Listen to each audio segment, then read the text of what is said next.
Hi everyone, my name is Yasmin and today I'm going to present my TOK exhibition, which is titled Knowledge and Religion, Are Some Things Unknowable? So the theme that I chose is knowledge and religion, where knowledge is defined as facts, information, skills acquired through experience or education, theoretical, practical understanding, and it can also be defined as a true justified belief of something, as opposed to an opinion, which is something that is believed to be true, but isn't necessarily true. And religion is defined as a belief in worship of superhuman controlling powers, such as in a personal god or multiple gods. Some examples of religion include Christianity, Islam, paganism, and animism. The I prompt that I chose is, are some things unknowable?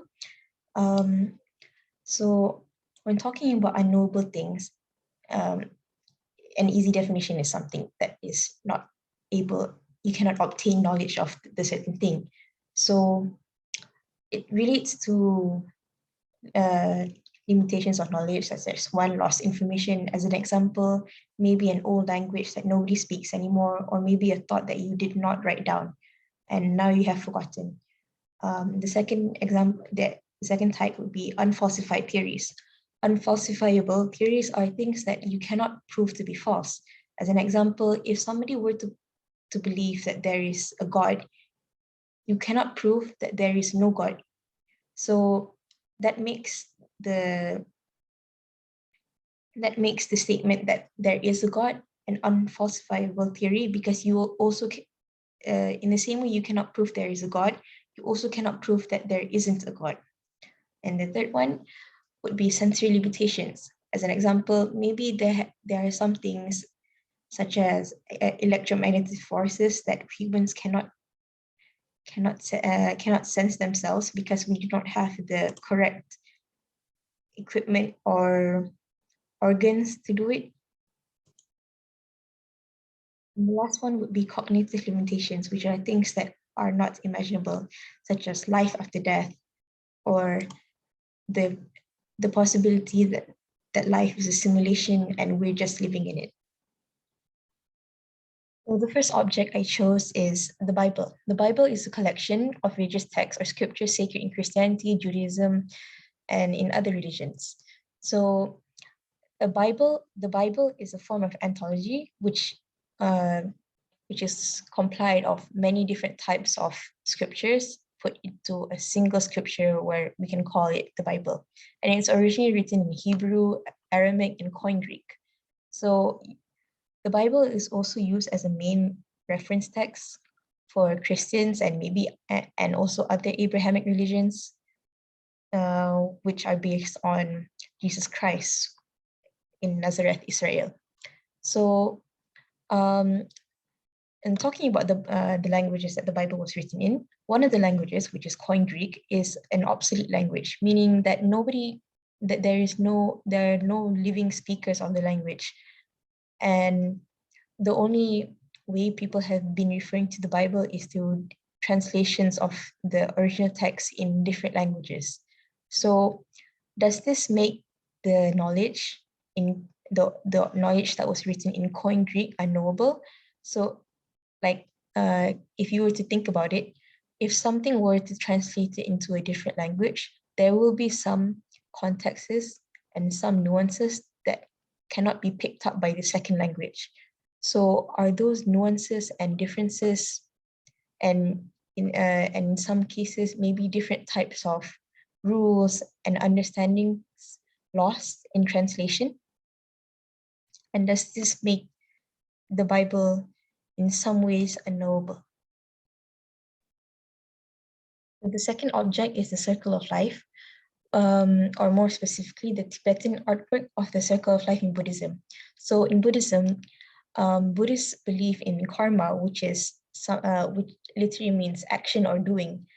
As an example, if you were to do something good, you will get good karma, and if you were to do something bad, you will get bad karma. So in Buddhist tradition, karma refers to the action driven by intention, which leads to future consequences, which is the effects of karma. Buddhists also believe that when you die, you will be reborn based on your karma on the past life. So hence the cycle of rebirth.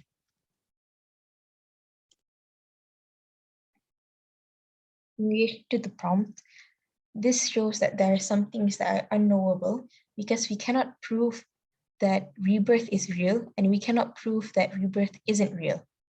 So how do we prove the consequences of karma, and how do we know that the circle of life is true?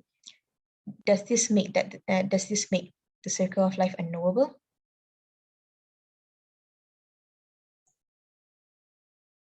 The last object is a vase depicting Hermes.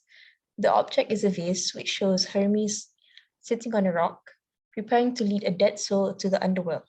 Greeks believe that once you die, your body will be separated from your corpse into the form of your corpse of its original body, and will be transported to the gates of the underworld.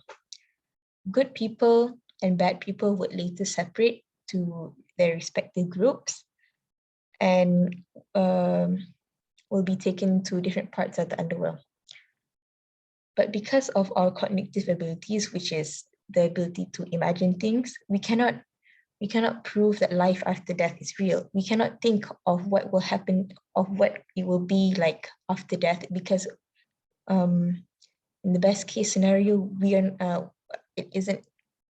have a consciousness in life after death. So this might make the knowledge of the underworld unknowable because we cannot experience it ourselves and we cannot prove that it is a true belief. All right, so for final thoughts, while researching the IA prompts and the objects, I've managed to gain a new perspective on what it means to gain knowledge and what it means to actually have knowledge and what is unknowable. I also managed to learn about cultural differences in what's considered as knowledge and what is considered in knowing. As an example, in the second and third object, which both relate to death and life after death. And lastly, I also managed to understand that there are multiple interpretations of the same knowledge, and people can have these different interpretations because of their different experiences throughout their lives.